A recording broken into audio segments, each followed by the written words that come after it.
Indonesia, negeri kepulauan yang merindukan kedamaian. Perjuangan meraih kemerdekaan telah meninggalkan luka. Pemberontakan berkecamuk, mengancam persatuan bangsa yang masih muda. Dibutuhkan perisai yang kuat, kekuatan untuk menjaga impian Indonesia yang bersatu. Dari kebutuhan yang mendesak ini, lahirlah Kopassus, sebuah legenda yang dibisikkan dengan penuh hormat. Mereka adalah para pelindung, pisau sunyi di malam hari, perwujudan semangat juang Indonesia. Inilah kisah mereka. Jalan Indonesia menuju kemerdekaan dirintis dengan darah para pahlawan. Namun kemerdekaan yang diraih dengan susah payah itu masih rapuh. Pemberontakan daerah mengancam persatuan bangsa. Republik muda ini membutuhkan kekuatan yang mampu bertindak cepat dan tepat. Kekuatan yang dapat beroperasi dalam senyap, melindungi bangsa dari ancaman internal dan eksternal. Benih-benih Kopassus ditaburkan di era yang penuh gejolak ini. Pasca Perang Dunia II, dunia mengalami perubahan besar. Indonesia yang bangkit dari abu penjajahan menghadapi pertempurannya sendiri. Perjuangan kemerdekaan telah melahirkan sebuah bangsa, tetapi perjuangan masih jauh dari usai. Pemberontakan pecah di seluruh Nusantara, menantang pemerintahan yang baru berdiri. Kebutuhan akan unit khusus yang mampu mengatasi ancaman ini dengan presisi tinggi menjadi semakin jelas. Di tengah kekacauan ini, bangsa muda ini berada di persimpangan jalan. Impian Indonesia yang bersatu, bebas dari pertikaian internal dan ancaman eksternal, tergantung pada keseimbangan yang rapuh. Diperlukan solusi, kekuatan yang dapat bertindak sebagai pisau bedah, tepat dan mematikan, untuk membasmi tumor pemberontakan dan menjaga persatuan bangsa yang diraih dengan susah payah. Dari kawah konflik inilah ide Kopassus muncul. Seorang pahlawan perang kemerdekaan, Letnan Kolonel Soeharto, menyadari kebutuhan ini. Dia membayangkan sebuah unit yang berbeda dari yang lain, terlatih untuk beroperasi jauh di belakang garis musuh. Kekuatan hantu yang menanamkan rasa takut ke dalam hati para pemberontak. Soeharto yang ditakdirkan menjadi Presiden kedua Indonesia, meletakkan fondasi bagi sebuah legenda. Dengan sumber daya yang terbatas, tetapi tekad yang tak tergoyahkan, Kopassus memulai langkah pertamanya.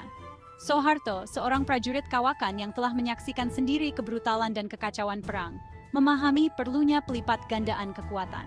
Dia melihat dalam konsep pasukan khusus sebagai cara untuk memaksimalkan sumber daya yang terbatas dan mencapai tujuan strategis dengan presisi tinggi. Visinya untuk Kopassus jelas, untuk menciptakan unit yang mampu beroperasi secara mandiri, menyerang dengan cepat dan senyap, dan menghilang kembali ke dalam bayangan, meninggalkan warisan ketakutan dan rasa hormat. Hari-hari awal ditandai dengan kesederhanaan. Pelatihan masih sangat sederhana, dilakukan dengan sumber daya seadanya. Namun, semangat Kopassus berkobar terang. Orang-orang yang bergabung tidak didorong oleh imbalan materi, tetapi oleh patriotisme yang tak tergoyahkan, keinginan yang membara untuk mengabdi kepada bangsa, dan membela kemerdekaan yang diraih dengan susah payah. Hutan dan gunung Indonesia menjadi tempat latihan mereka. Ketahanan, siluman, dan penguasaan perang gerilya menjadi inti dari pelatihan mereka. Rekrutan Kopassus didorong hingga batas fisik dan mental mereka. Hanya yang terkuat, paling cerdik, paling berdedikasi, yang berhak mengenakan baret merah kebanggaan unit ini. Regimen latihan Kopassus diselimuti kerahasiaan, bukti efektivitas dan kebrutalannya. Para rekrutan dihadapkan pada tekanan fisik dan psikologis yang ekstrem, diuji di lingkungan tersulit yang dapat dibayangkan. Keterampilan bertahan hidup diasah hingga batas maksimal, navigasi melalui hutan lebat menjadi seperti naluri, dan teknik pertarungan jarak dekat ditanamkan melalui latihan tanpa henti. Tetapi pelatihan Kopassus melampaui sekadar fisik.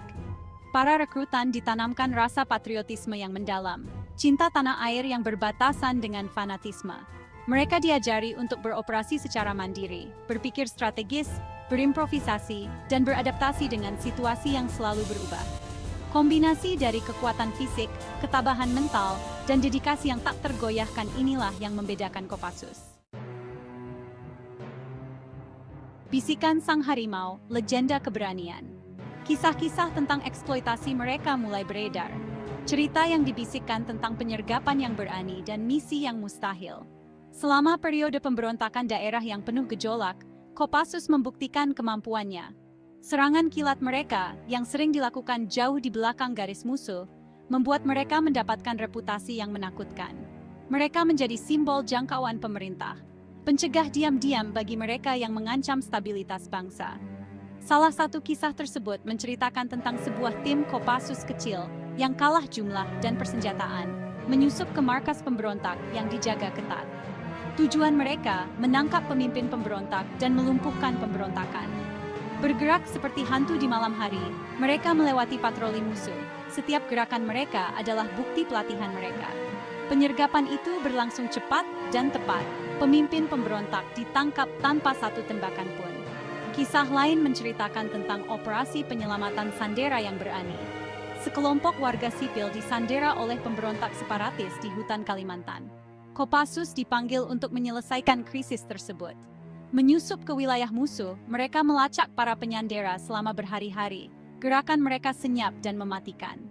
Ketika kesempatan muncul, mereka menyerang dengan kecepatan kilat, melumpuhkan para penculik, dan mengamankan pembebasan para sandera. Penjaga Nusantara, Kopassus beraksi. Keahlian Kopassus tidak terbatas pada ancaman internal. Mereka memainkan peran penting dalam pembebasan Timor Timur, menunjukkan kemampuan mereka di panggung internasional. Keterlibatan mereka dalam operasi kontraterorisme, terutama melawan kelompok radikal, memperkuat reputasi mereka sebagai kekuatan yang patut diperhitungkan. Kopassus menjadi perisai bagi mereka yang berusaha menabur kekacauan dan merusak keamanan Indonesia. Pembebasan Timor Timur pada tahun 1975 membuat Kopassus beroperasi dalam jenis konflik yang berbeda. Bertugas untuk menyusup dan mengacaukan pasukan Indonesia yang menduduki wilayah tersebut. Mereka menunjukkan kemampuan beradaptasi dan ketajaman strategis mereka. Pengetahuan mereka tentang medan, ditambah dengan taktik perang non-konvensional mereka, terbukti sangat berharga dalam mendukung perlawanan Timor Timur. Dalam perang melawan terorisme, Kopassus berada di garis depan. Munculnya kelompok radikal di Asia Tenggara menjadi ancaman yang signifikan bagi stabilitas regional. Kopassus, dengan keahliannya dalam operasi kontraterorisme, memainkan peran penting dalam menetralisir ancaman ini. Tindakan mereka telah menyelamatkan banyak nyawa dan melindungi Indonesia dari momok ekstremisme. Warisan kehormatan, semangat Kopassus yang abadi. Kisah Kopassus terukir dalam sejarah militer Indonesia. Mereka adalah pewaris warisan keberanian, dedikasi, dan kesetiaan yang tak tergoyahkan kepada bangsa. Pengorbanan mereka telah mengamankan persatuan Indonesia. Keberanian mereka menjadi suar bagi generasi mendatang. Kopassus berdiri sebagai bukti semangat prajurit Indonesia yang pantang menyerah, simbol harapan dan keamanan bagi bangsa.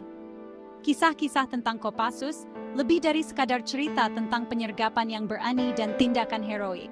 Kisah-kisah tersebut adalah bukti semangat manusia, dedikasi dan jiwa pengabdian tanpa pamrih dari mereka yang mengabdi.